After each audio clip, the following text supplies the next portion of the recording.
आणि पूर्वी कसं असायचं की एक कुटुंब असायचं, एका कुटुंबामध्ये एकच कुटुंब प्रमुख काम करायचा, तरी संपूर्ण घर व्यवस्थित चालायचं. हल्ली तसं नाही राहिलं. हल्ली बघा तुम्ही की प्रत्येक कुटुंबातले प्रत्येक व्यक्ती काही ना काही हाऊसवाईफ जरी असेल तरी घरून काय ना काही करण्याचा प्रयत्न करतात. काळाची गरज आहे की सगळ्यांना काम करणं गरजेचं आहे. कारण की हल्लीचे जे फंड्स आहे, लाईफस्टाईल आहे, ह्या इतक्या बदललेल्या आहे. पूर्वी ह्या गोष्टी चैनीच्या वाटायच्या आणि आज गरजेच्या झालेल्या आहे. पूर्वी आपल्याला असं वाटायचं गाडी म्हणजे ही चैनीची गोष्ट आहे, मोबाईल म्हणजे काय. पण आज काळाची गरज आहे. आज तुम्हाला लोकांशी कनेक्ट व्हायचं आहे, तुम्हाला मोबाईलची गरज आहे, गाडीची गरज आहे, ट्रॅव्हलिंग तुम्हाला करावं लागतं. आज तुमच्याकडे कॉम्प्युटर पाहिजे, लॅपटॉप पाहिजे, ही काळाची गरज आहे. हा खर्च ऑटोमॅटिक सुरू झाला.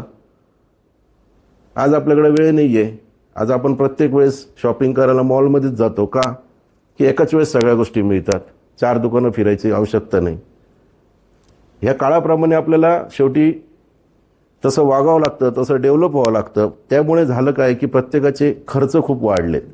आणि पूर्वी कसं असायचं की एक बिझनेसमध्ये कॉम्पिटिशन तेवढी नसायची, दुकानं कमी असायचे, शोरूम्स कमी असायचे, मॅन्युफॅक्चरर्स कमी असायचे.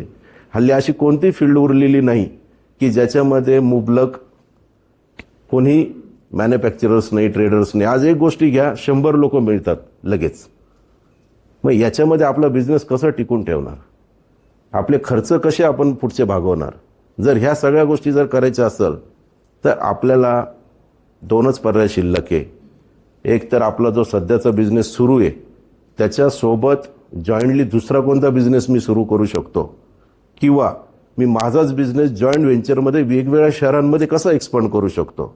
हे 2च पर्याय सध्या आपल्याकडे उपलब्ध आहे की जे पटकन फास्ट होऊ शकता, ज्याच्यामध्ये सक्सेस रेशो जास्त आहे. सक्सेस रेशो कसं आहे, जर आज तुम्ही एक जो बिझनेस करताय त्या बिझनेसमधली तुम्हाला संपूर्ण माहिती आहे आणि तुम्ही जर एखाद्या आणखीन मोठ्या सेम बिझनेसमधल्या उद्योजकासोबत जर तुमचं जॉईंट व्हेंचर केलं तर फेल्युअरचे चान्सेस फार कमी आहे.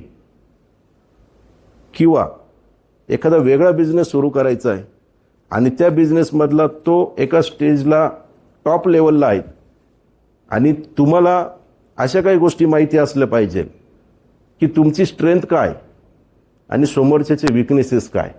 ह्या 2 गोष्टी तुम्हाला ओळखता आल्या पाहिजे. आणि ह्या 2 गोष्टी जर तुम्ही ओळखू शकले तर तुम्हाला 100% सांगतो की तुम्ही कुठेही फेल होऊ शकत नाही.